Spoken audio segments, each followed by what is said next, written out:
And welcome back. My name is Eric. This is my YouTube channel where we're going to be figuring out what I like to do and how I'm going to get there. Thank you for anyone who's watching. I'm testing out new backgrounds because one of the first things on my list is YouTuber. Storytelling and YouTuber. Today's video is what I've tried so far. What I've tried is poetry, reading books, video games, metalcore concerts, and climbing trees.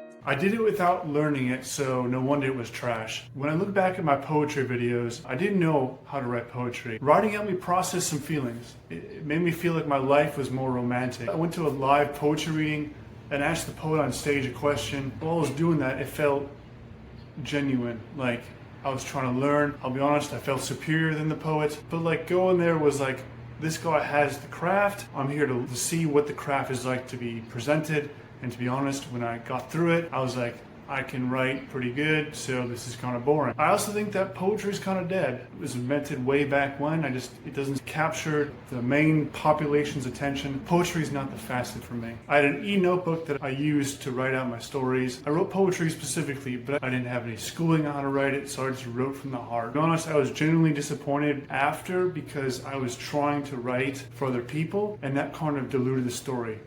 Diluted the meaning behind it. I listened to music while writing, and that kind of took me to this another place. I remember the music in my head. I heard the music, and that was the moment I was like, I saw this field of wheat outside. It was just grains blowing in the wind, and like I saw that, and it reminded me of Gladiator, the movie scene where Russell Crowe is starting to die. And he flashes to when his hands wave like through the wheat and kind of symbolizing the end of his life is coming. The process of dying allowed him to see visions, and from those visions, it took him to another place. And that's kind of how I felt when I was standing there in that moment, looking at that grass. And I captured it, and I wrote it, and that was one of my first pieces.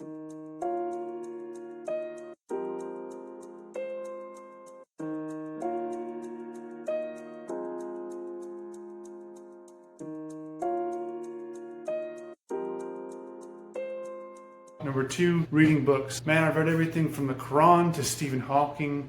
I read Lord of the Rings series.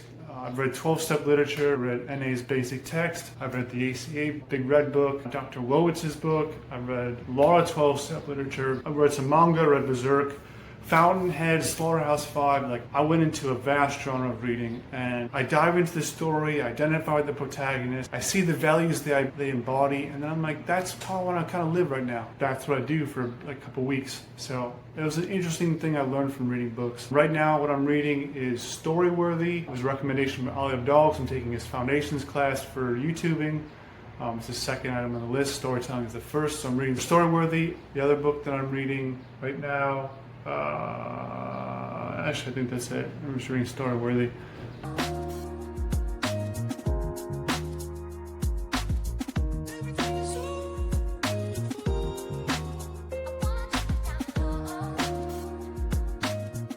Number 3, video game. I've played everything: Fallout series, Dark Souls, Oblivion, Skyrim, some indie games, Bloodborne.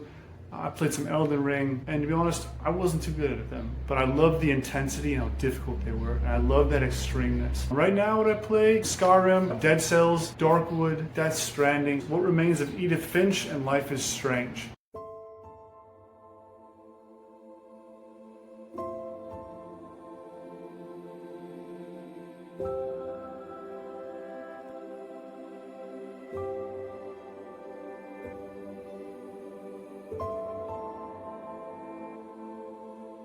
Now, that is a thing of my past. Metalcore was how I expressed my feelings. It was how I got out some anger when I was upset with my family. And that was my music. And that's where I learned how to mosh and I learned how to crowd surf. I identified a lot of my tattoos are metalcore bands, from Wage War to Fit for a King. Wage War was huge back in the day when I was really struggling with depression. I needed something to grab onto, something where I could identify with. And so it was like I couldn't feel heard at home.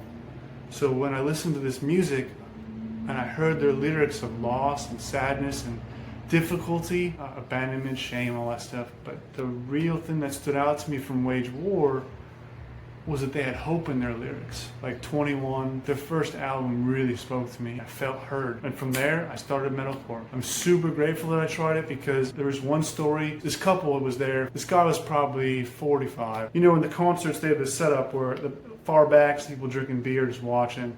Then you got the people in front of them banging their head, but like not getting involved. Then you got the pit in front of them, more of the diehards going crazy. Then you got the frontliners. My experience has been being the pit or being the front because they're here for the same reason I am, and this is a one-time event. My kind of people are in there. When I leave, I'm drenched. I want to sit down afterwards and be like, man, I'm exhausted. So like the story was the guy was 45, his wife was there. They've been touring around for their vacation, going to different metalcore concerts, but he hadn't crowd surfed in years. The dude is probably 6'2", I'm 6'5", he's probably 250. And we're talking, I'm like, man, I can't wait to crowd surf. He's like, man, it's been years since I've done that.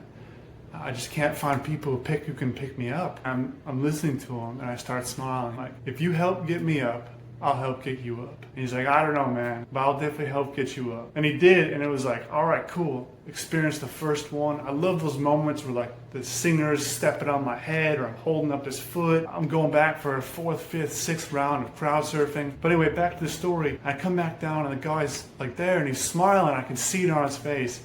And he's like, he's cheering on with the music. And I'm like, I look at him, I'm like, all right, now it's your turn.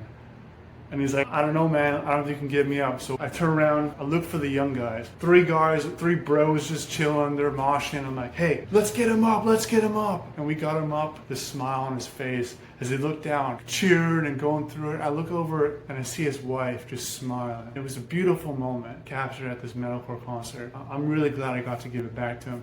And the cool thing was he gives me a Spotify playlist of like, this took me like 7 years to fully get all this music. I was like, holy shit, what a beautiful gift. Just because I decided to talk to this guy next to me. It was a beautiful experience.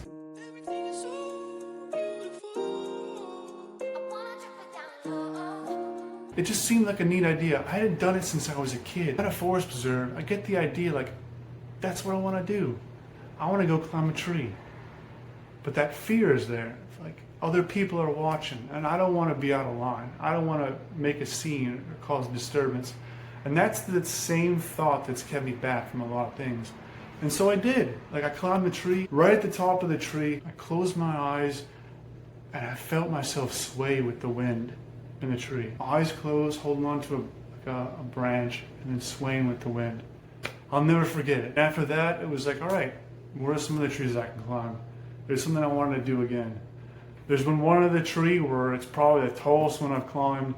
It's at Notre Dame on campus, meeting at the very top of the tree, which was taller than some of the buildings. Perfect climbing branches and went all the way up. And at the very top, I had a note in my pocket that I had addressed to my partner. I wanted to come back at a future date and see if I had accomplished certain things in my life. So I took that list out and taped it in my pocket.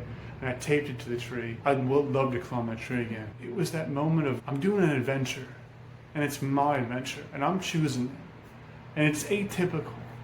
And for me, that was a big change. I'm not playing it safe, I'm not sticking to fear. I want to do something that I want to do, and it paid off. The 5 things that I've listed here, they each taught me something. I'd say that poetry, I liked writing. It helped me process some feelings. Reading books helped me appreciate what that religious school of thought was like.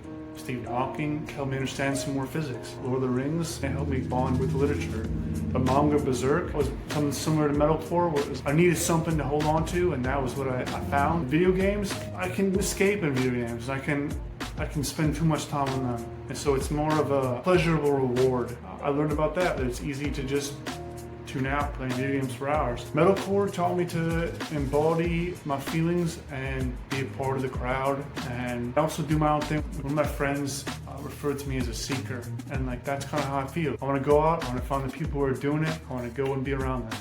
I want to do the same thing. And I want to help people who haven't done it before do it. Climbing trees, challenging that fear, just from climbing a tree, helped experience that adventure. I learned a little something, had a good story each time. So thank you for your time, and thank you for watching this video. Getting those reps in, new background, a little better audio.